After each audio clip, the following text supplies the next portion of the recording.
Number 1. Dr. Manhattan repeatedly looks into the future while Ozymandias is using tachyon particles to prevent him from seeing into the future. The movie never shows when exactly Ozymandias used tachyons to block Dr. Manhattan's clairvoyance, nor does it show the precise extent to which his vision of the future is blurred. This is the most ambiguous plot hole in the Watchmen movie. Without a clear date for when Ozymandias started using the tachyons, we cannot know for sure whether or not the tachyons should have prevented Dr. Manhattan from foreseeing the conversations he was going to have with Rorschach and Laurie. If Adrian had deployed tachyons before Walter warned John that someone is trying to kill the Watchmen, John would have, henceforth, been unable to make any predictions about the future. John should not have been able to predict that Laurie was going to see Daniel, nor should he have been able to predict that Laurie was going to cry at the end of their conversation on the moon at the end of the movie. If Dr. Manhattan was able to predict the outcome of his conversation with Rorschach at the start of the movie, then why wasn't he able to predict that he would, thereafter, find himself at the site of a decimated city? And why was he also unable to predict that he would discover that Ozymandias had framed him for genocide when he was able to predict the outcome of his conversation with the Silk Spectre on the moon, which had happened right after Ozymandias killed millions of people with intrinsic field bombs? If, however, Adrian had deployed the tachyons before he killed his team of scientists at Antarctica, then John would have been able to predict the initial conversations he had with Walter and Laurie, before millions of people lost their lives to the intrinsic field bombs. There are two possible solutions to this plot hole, both of which would be more effective if Ozymandias had been using the tachyon particles to blur Dr. Manhattan's vision of the future while he was giving Dr. Manhattan's loved ones cancer. In the first solution, Dr. Manhattan sees multiple possible futures, and the tachyon particles obscure his vision in such a way that he only sees what he wants to see, or what his human biases predispose him to see. Dr. Manhattan trusts Ozymandias and would never expect him to do something as heinous as mass genocide. Alternatively, we could have the tachyons prevent Dr. Manhattan from seeing future events that would cause him to feel emotional pain, and the pain of seeing decimated cities would, therefore, be left out of his premonition of the future. There are two scenes in which Dr. Manhattan seems to have been particularly surprised by emotionally traumatic events, as Silk Spectre points out, both of which suggest that the tachyons may in fact be preventing him from forecasting emotionally scarring events. In the movie's timeline, we see that in the first premonition scene, John is surprised by Laurie's departure, and in the second premonition scene, he seems surprised when a journalist ambushes him. John rationalizes these plot inconsistencies by saying that he's predestined to react in the way in which he does, but this piece of exposition highlights instead of fixes the movie's logical inconsistencies. Both of the solutions we offer to explain Dr. Manhattan's inconsistent soothsaying ability would only work if Dr. Manhattan could only see a future that makes him happy, or is unable to see any future that causes him great misery. And in both cases, the best way to stop Dr. Manhattan's clairvoyance while maintaining the plot's internal consistency would be to have Ozymandias start using the tachyons to blur Dr. Manhattan's vision before he killed the comedian. Number 2. The comedian had a change of heart.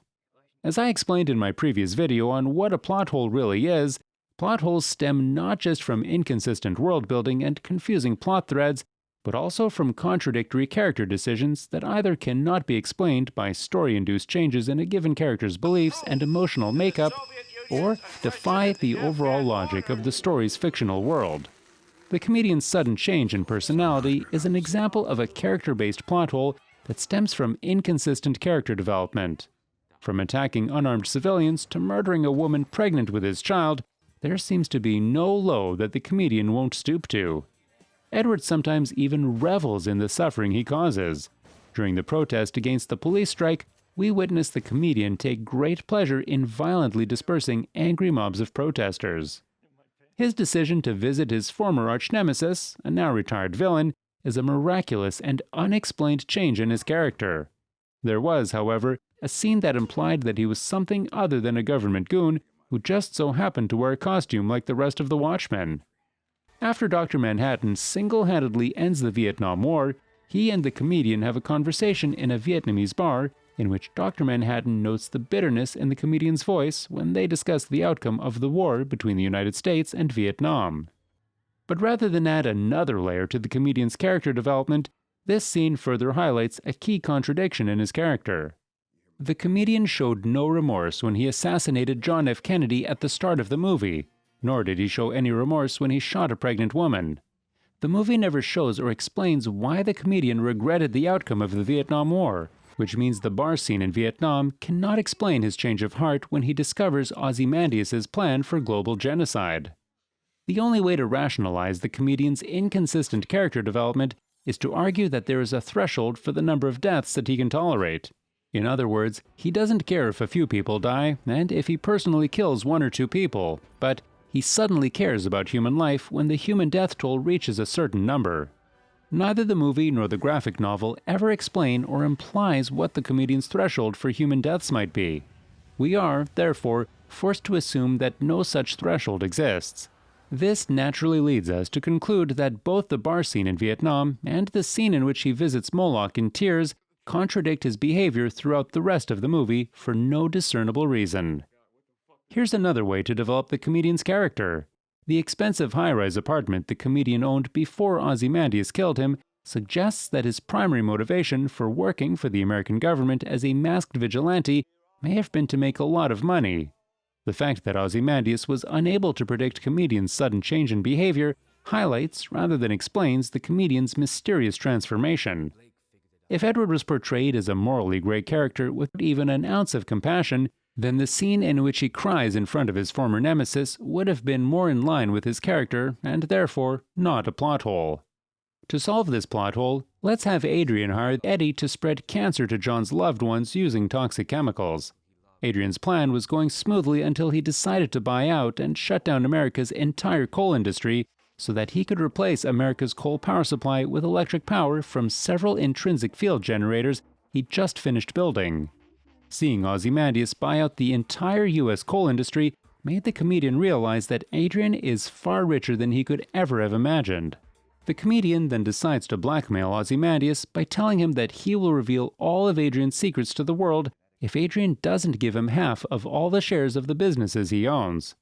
Knowing that Adrian might kill him, Eddie also decides to plant bombs and other booby traps throughout his house and threatens to use his government network to send a written testimony to every major news outlet in the country if Adrian kills him. Adrian would then spend months tracking down all of Eddie's government connections, and he would have all of Eddie's connections killed on the same day that he decides to kill Eddie, so that Eddie would be completely unaware of his plan.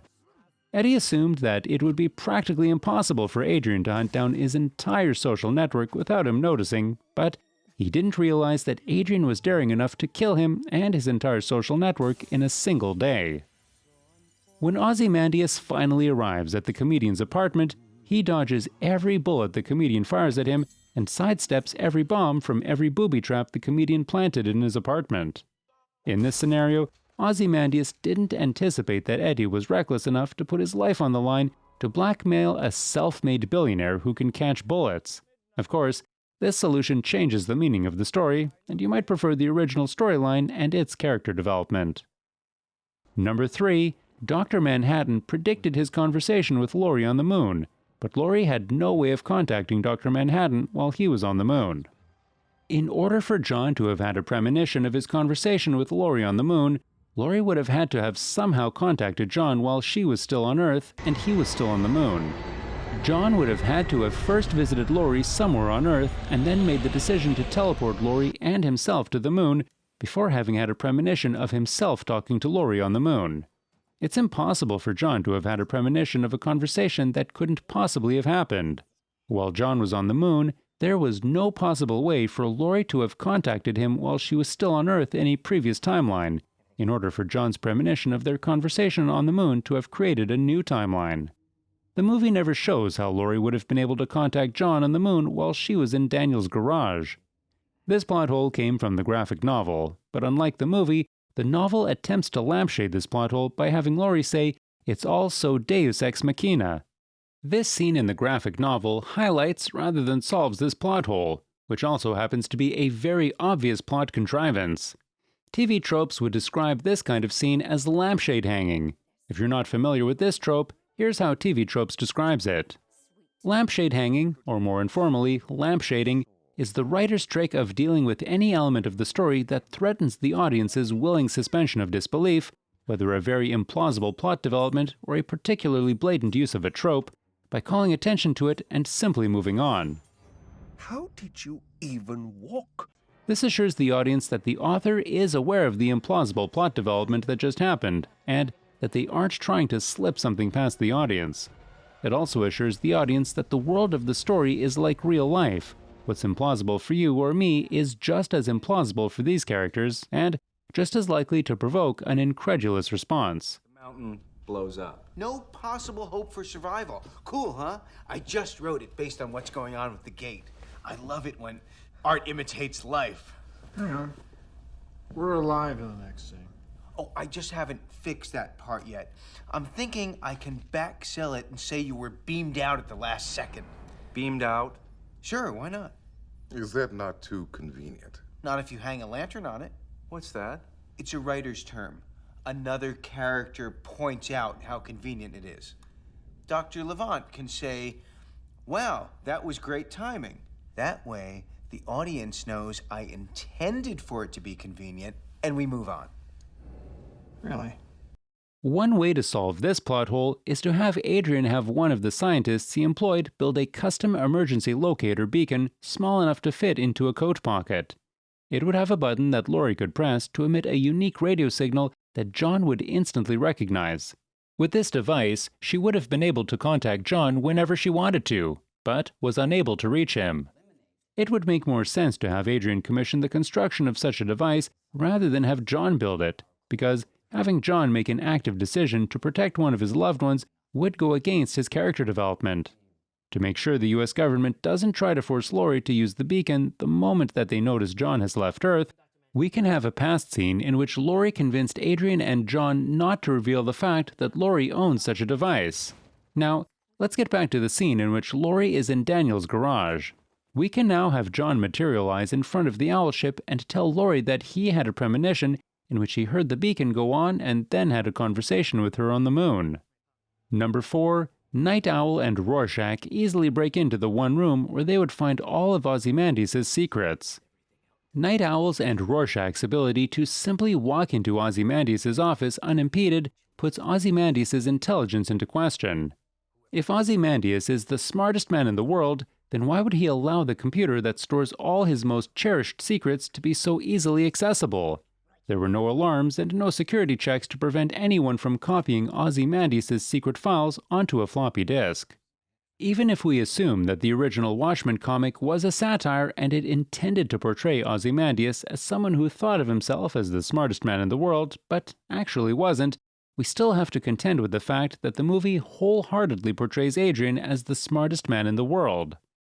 Through a short dialogue with the captains of industry, Adrian is shown to be far wealthier than most American moguls due to his inherent intellectual superiority to everyone else on Earth. But if he's so smart, then why would he so carelessly guard his own secrets? You could argue that Adrian may have thought that by the time anyone investigated his office looking for secret information that he may be hiding, he would have already gotten Dr. Manhattan to support his plan and would, therefore, have nothing to fear. But why would someone as smart as Ozymandias gamble with the security of his own private data when he doesn't have to? One possible solution to this plot hole is to make Ozymandias' office more secure by having him install a maze of laser sensors in his office. I'm not, of course, suggesting that either Rorschach or Night Owl should dance around moving light lasers. That would be silly, and it's also not the kind of security system the world's smartest man would build. He could instead have a few dozen laser lights embedded in the office's walls and arranged in a grid-like pattern that would be impossible for a human being to pass through without being detected. This configuration of lasers would force Night Owl to pull out high-tech gear from his owl ship.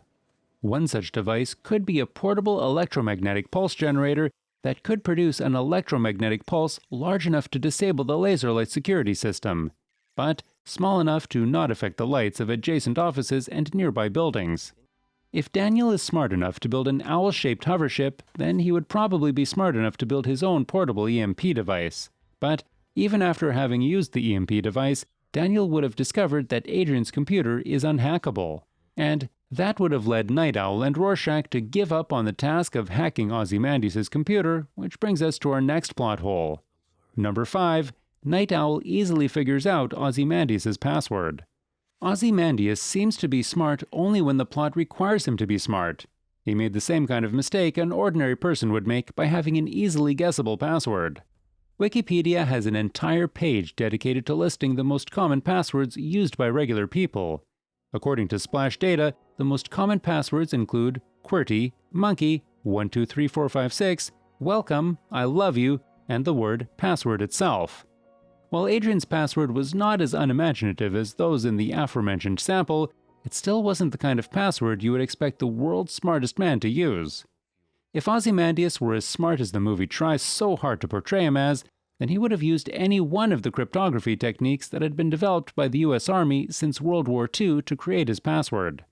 If Adrian had developed a password that only a skilled cryptographer or professional mathematician could decipher, then it would have taken days, if not weeks, for Daniel to decipher the cryptographic code and correctly guess his password with the engineering knowledge he has at his disposal. By that time, Adrian would have already accomplished his goal of framing John for mass genocide. One possible solution to this conundrum would be to have Daniel give up on the task of hacking into Adrian's computer after a couple of minutes in favor of trying to remember more information about Adrian's work habits.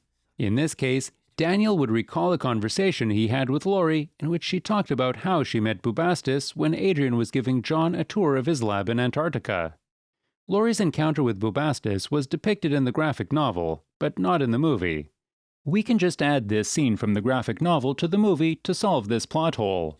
So, after failing to hack into Adrian's computer after a few minutes, Daniel would have remembered that Adrian had a lab in Antarctica, and he would have suggested to Walter that they go and visit that lab. In order to find the exact location of the lab in Antarctica as fast as possible, Daniel would have pulled a sonar device out of his owl ship and used it to find Adrian's lab as soon as he and Walter arrived in Antarctica. Number 6. Rorschach has no money, but doesn't starve to death. The movie's film crew don't seem to understand the concept of poverty. There's a scene in which Rorschach snatches a can of beans from Night Owl's kitchen, and in the graphic novel, we see him pilfer Moloch's fridge. The graphic novel also goes one step further in depicting Walter's poverty by showing his landlady complain about his rent. In the movie, Walter has no job and no money, so how does he pay his rent and buy food? We know that Walter has to buy food because he does not rummage through Daniel's kitchen on a daily basis.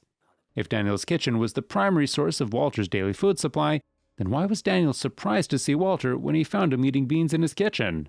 If Walter's presence were a daily occurrence, then Daniel would have not only expected Walter to raid his kitchen whenever he needed to, but he probably would have created an extra house key for Walter. Maybe Walter practices intermittent fasting, and that's why he doesn't have to visit Daniel's home on a regular basis.